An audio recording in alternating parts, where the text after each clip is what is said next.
All right guys, we're about 90% done over here cleaning out the top of the machine.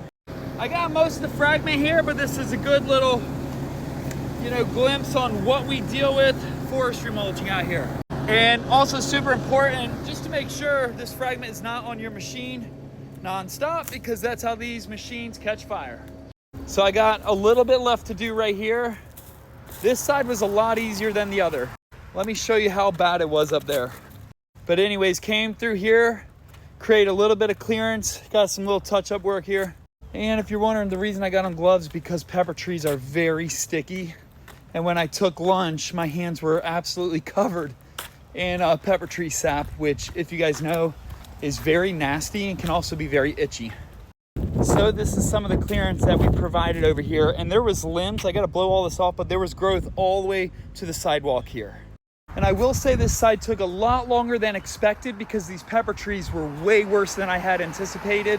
There was multiple trees. This is kind of just what's left over.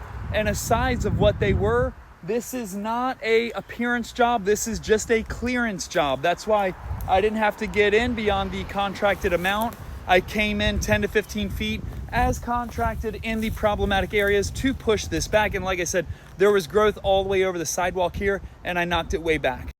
I will say, when working for like homeowners on their residential properties, yes, the mulch is gonna look a lot better, but like I said, I would have rather pushed it back more and had it not as fine a finish here, but provide more clearance for these people. So basically they don't have to call me for a long time. They get their money's worth on their clearance, and they don't get a violation over here again. If you know anything about pepper trees, you can see how much of a beast this thing is. I don't even know if this does justice.